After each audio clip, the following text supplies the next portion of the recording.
Hey everybody, what's up? Back again with the pickups video, which is my first video of the year. So, unlike most people, I didn't get any games for Christmas. I don't think I got any presents for Christmas. That's not true. My parents sent me some stuff. So my mother sent me a DVD Blu-ray box set for Lord of the Rings, which I was pretty excited for, but no games. So I didn't get any games for Christmas. I got some Microsoft points though, so I bought Rock of Ages, which is awesome. If you haven't played Rock of Ages, you should probably download it. It's fun. But yeah, besides that, I picked up a bunch of games while I was out buying other stuff. So yeah, that's this. And mostly it's newer stuff. Recently I've been picking up a lot of retro stuff, but you know, I gotta buy some newer stuff too.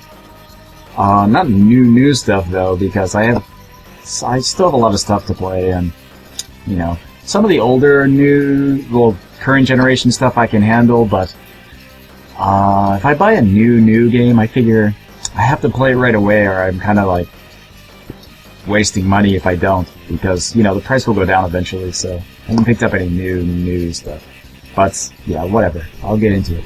Anyway, the first thing I picked up was a Super Famicom game, and that's Metal Max Returns. And I don't know if anybody has played any of the Metal Max games. It's kind of a car combat RPG, a post-apocalyptic RPG, I should mention that. But Metal Max originally is on the Famicom. There's Metal Max 1 and 2. But Metal Max Returns is kind of a remake of 2 on the Super Famicom. So it adds a couple more dungeons. And when I'm saying dungeons, it's, you know, it's post-apocalyptic. And it's actually like, the Metal Max series is kind of awesome because it's really open-ended. There's not really like a story. You have a bunch of missions that you can kind of do in any order, and you can really finish the game and continue playing. It's like it's like proto Fallout, except, you know, not as good as Fallout, but it's like a turn-based RPG, like a Final Fantasy or something. But instead of characters, well, you have characters, but when they fight, they'll also be in vehicles, and you can upgrade the vehicles. So it'll be like somebody with a machine gun and then somebody in a tank, and you fight kind of battles with mutants and raiders. It's, you know, like standard post-apocalyptic stuff. But I don't think almost any of these series got released in the US. There's 2 on the Famicom, 1 on the Super Famicom, a couple on the DS, and 1 on the PS2. And I think the PS2 one is the only one that ever got an English translation. And it was distributed as, if I'm remembering correctly, Metal Saga on the PS2. And it was distributed by Atlas, but I think it was that wasn't a really good game at all. It was kind of mediocre at best. And it doesn't really do the Metal Max Saga justice, because, like, you know, this game is awesome.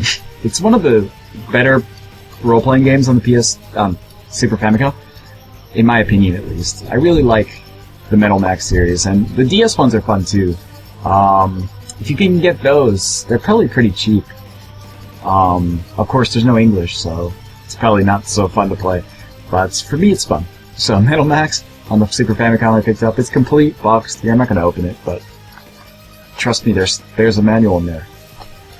And what I got some other stuff, PS2 stuff. And the first thing I got is Shinobi for the PS2. And I picked this up because I saw a video, like a gameplay video on Strider78 Strikes Back's channel, and I commented there that it looked awesome, and he said it was like ridiculously difficult, but it was really cheap, and I thought, it looks kind of fun, and I don't mind difficult games, as long as they're fun to play, and it looks fun to play, so even if it's hard as hell, who cares? If it's fun, it's fun. So, Shinobi. And it was like $1, so even if it's terrible, I don't care. Next we got Tales of Rebirth. Now, I've never actually played a Tales game, which might strike some of you as strange, considering how many Japanese games I played, but generally I don't play a lot of role-playing games like this. I don't play any very, like, anime-style Japanese role-playing games, but I know a lot of people have been talking about the Tales games recently, and I figure I should probably pick some up and try them out, just because, like, so many people have been speaking very highly of them. So I picked up Tales of Rebirth, and another one that I'll show you later. But this one was also pretty cheap, so, you know, hopefully it'll be good too. And the last PS2 game I got was Poison Pink. If you can see it, this was released in the US and distributed by Atlas as Eternal Poison. And I heard that it's kind of mediocre, but I've been in a kind of strategy RPG thing recently where I want to play strategy RPGs, and I really like strategy RPGs, and I haven't been playing them that much recently, so I picked up Poison Pink. And it looks good. I mean, the art style looks really nice, and I think it's kind of like, if you can see it, you can't. It's kind of like a gothic anime kind of style, and it looks really cool. And besides that, I thought, that's pretty cool, so it was also cheap, like $3 or so, you know. Hopefully it'll be enough to fill a little bit of a strategy RPG void. But if it's not, this next one should help me out. It's Disgaea on the PSP. This is the first Disgaea, I believe. And I've never played Disgaea, any of the Disgaea games either, which is also, you figure, you know, I like strategy RPGs, but I don't know, people are kind of love it or hate it on this. Some people get really into it, and some people just think it's garbage. So, and if you notice, actually, this is the English version of Disgaea. I saw the Japanese version, but it was more expensive than the English version, so I just picked up the English version because it's probably easier to play. I mean, it's my native language after all. So, at least it'll be faster. Reading will be faster. So, Disgaea on the PSP. Hopefully it's good. Hopefully I like it. I know some people really like it, and some people really don't. So, who knows. And the rest of the games I picked up are all on the 360. And the first one I got here is Tales of Vesperia. Tales of Vesperia, another Tales game out of, you know, Tales games I've never played. But I saw Nostalgic Dan really recommends this game, and he recommended it to me in the comments of one of his videos with Tales of Vesperia in it. And, you know, I figure it's so cheap. It's like one of the cheapest Xbox 360 games you can buy in Japan. So, you know, even if it's not my thing, I think, you know, I didn't spend a lot on it. It's so cheap that, you know, just to try out a Tales game, you know, this is a pretty good buy for the price I paid. And let's see, I picked up another thing recently, which I've been trying to play more of, and that's Musou Orochi, which is Warriors Orochi in English. And Musou Orochi is the first in the Orochi series. I know the series is kind of messed up. It's not messed up, it's a good series, but the between the Japanese names and the English names, they're messed up. So the newest one that just came out in Japan is Musou Orochi 2, but that's actually, in English, it's Musou Orochi 3, because there's Musou Orochi, and then there's like kind of a sub-story for Musou Orochi something something, I don't remember what it is. But that was released in the US as Musou Orochi 2, or Warriors Orochi 2. And so the numbering is different from the Japanese one to the English one. But yeah, the new one just came out like a week ago, and I haven't picked that up. But recently I've been wanting to play some Dynasty Warriors, and I figured I'll just pick this one up. You know, that should fill a Dynasty Warrior-shaped void that I've been having in my life recently. So, yeah, Musou Orochi on the 360. And I got two more here. This one is Senko no Ronde, which is Wartech Senko no Ronde in English, but this one is kind of like a cross-up between a fighting game and a shmup. So you've got a lot of shooter elements like you know, you can turn into a giant boss and fill the screen with bullets. That's one of the cool parts, but it's like a fighting game because you select a character with their own special moves and special attacks and their own special boss ship, and you fight against another person one-on-one. So it's pretty cool, but I played through it with all the characters already, and I haven't done all the trial modes yet, but once I finish those, there's kind of nothing left to play. I mean, it's like a fighting game in the sense that if you don't have somebody to play against, it's, you know, there's not much to do. I think, like, if anybody has this game, hit me up, because I'd like to try it online, but, you know, there's nobody playing it. It's pretty old, but it's fun, but, you know, if nobody's playing it, it's like a fighter nobody's playing. You can only play it so much before you're just kind of bored of fighting the computer over and over.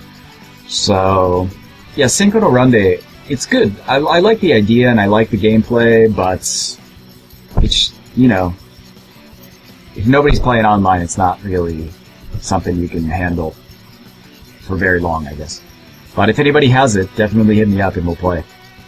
So, the last game I got here was Lord of the Rings Conquest. And recently, this is made by Pandemic, which is no longer exists, but was a good studio that made a bunch of games that I really liked. But including the Saboteur, which was their last game, which is a pretty good game. But the reason I picked this up is, you know, as I mentioned, my mother sent me the Blu-ray box set for Lord of the Rings, and I watched those recently, and I've been thinking, wow, I really want to play some Lord of the Rings games. And coincidentally after that, on YouTube, Ari Lewis, Rusty, who did a video about his Xbox collection, and he has all the Lord of the Rings games, and he was saying like how much he loves them and how great they are. And I was thinking like I really wanted to play those, so I'm trying to hook up some trades to get those. Hopefully those will come through. But in the meantime, I was asking about this because I've seen it at shops, and it's Rusty was saying that, yeah, this is a good game. He said he really liked it. It's similar to Star Wars Battlefront, and I've never played that either, so I don't really know, but this is, you know, it's Lord of the Rings, and I liked the idea that you could play as the evil campaign, so like you can, instead of saving Middle-earth, you can destroy Middle-earth, which I thought, that's great. So I'm pretty excited about playing through the evil campaign in Lord of the Rings Conquest. But, yeah, besides that, that's it for my the games I picked up.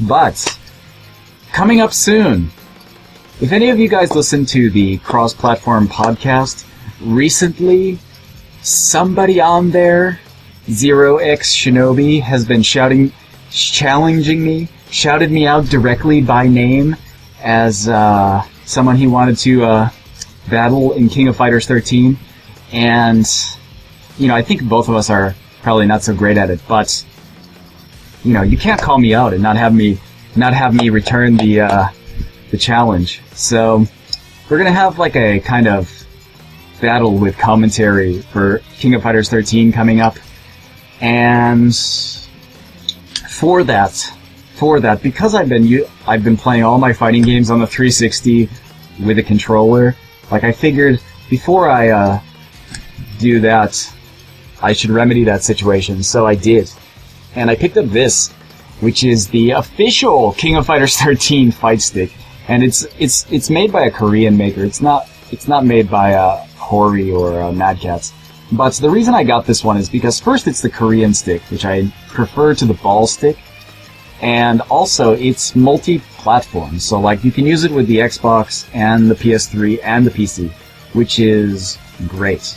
So now I can play fighting games on the PS3 also, which, you know, I rarely buy fighting games on the PS3, but maybe I will, because, you know, most of my friends play on the 360, but I know Point Blank Games plays only on the PS3, so I'd like to play some matches with him if possible. So now I got a stick I can use on both systems. And because I have the stick, I'm just a little bit better now in King of Fighters. So hopefully my matches with 0x Shinobi will be me raining hell from above. That's that's biblical kind of wailing and gnashing of teeth will be the result on his end. I'm gonna just be destroying him, hopefully. Probably it's just gonna be more like a teenage girl slap fight than anything, because neither of us are pretty good. But hopefully having a stick will at least allow me to do some simple, basic combos, which I couldn't do with the controller in King of Fighters, because I'm just not, my thumb is not quick enough to do it in King of Fighters. I just couldn't. So now that I got the stick, I've been able to at least do basic cancels, which, you know, it's like a basic part of the game. So, yeah. But anyway, that ends my video. That's all the stuff I picked up recently, and it's not that much, actually, but this video is ridiculously long. I don't know how that happened, but, yeah. So, that'll end it. So, yeah, I'll see you guys next time. Catch you later.